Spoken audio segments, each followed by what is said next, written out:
राधे राधे। जय श्री कृष्ण। पाप अंकुशा एकादशी की व्रत कथा। धर्मराज युधिष्ठिर जी कहने लगे कि हे भगवान, अश्विनी शुक्ल पक्ष एकादशी का क्या नाम है? अब आप कृपा करके इसकी विधि और फल बताइए। श्री कृष्ण जी भगवान बोले कि हे युधिष्ठिर, पापों का नाश करने वाली इस एकादशी का नाम पाप अंकुशा एकादशी है।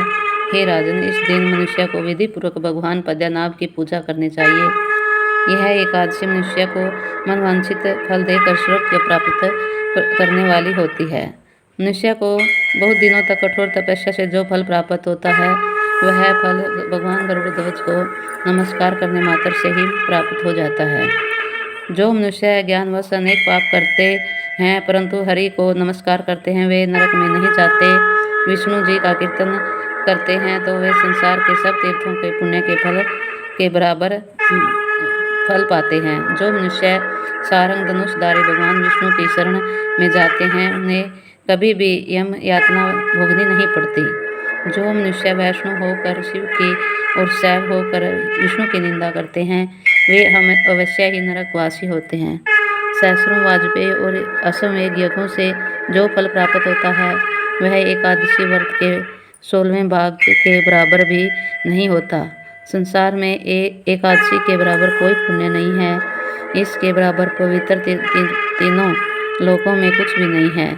इस एकादशी के बराबर कोई व्रत नहीं है। जब तक मनुष्य पद्मनाभ की एकादशी का व्रत नहीं करते, तब तक उनकी देह में पाप का वास कर सकते हैं। हे राजेंद्र, यह एकादशी व्रत स्वर्ग, मोक्ष, आरोग्यता, सुंदर स्त्री तथा अन्न और धन को देने वाली है। एकादशी के व्रत के बराबर गंगा, गया, काशी, कुरुक्षेत्र और पुष्कर भी पुण्यवान नहीं हैं। हरिवासर तथा एकादशी का व्रत करने और जागरण करने से सहज ही मनुष्य विष्णु पद को प्राप्त होता है। हे युधिष्ठिर, इस व्रत के करने वाले 10 पीढ़ी मातृपक्ष, 10 पीढ़ी पितृपक्ष, 10 पीढ़ी स्त्री पक्ष और 10 पीढ़ी मित्र पक्ष का उद्धार कर देते हैं। वे दिव्य देह धारण कर चतुर्भुज रूप हो पीताम्बर पहने और हाथ में माला लेकर गरुड़ पर चढ़कर विष्णु लोक को जाते हैं। हे नृपोत्तम, बाल्यावस्था, युवावस्था और वृद्धावस्था में इस व्रत को करने से पापी मनुष्य की भी दुर्गति प्राप्त न होकर सद्गति की प्राप्ति होती है।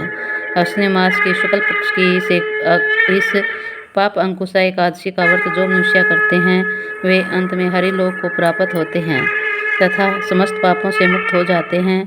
सोना, तिल, भूमि, गो, अन्न, जल, छत्री तथा जूती दान करने से मनुष्य यम राज को नहीं देखता।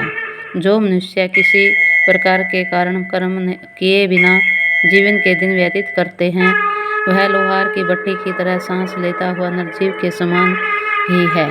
निर्धन मनुष्य को भी अपनी शक्ति के अनुसार दान करना चाहिए तथा धन वालों को सरोवर, बाग, मकान आदि बनवा कर दान करना चाहिए। ऐसे मनुष्यों को यम का द्वार नहीं देखना पड़ता तथा संसार में दीर्घायु होकर धनाढ़, कुलीन और रोग रहित रहते हैं।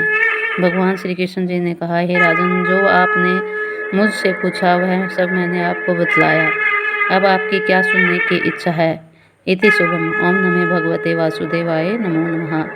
जय श्री कृष्ण।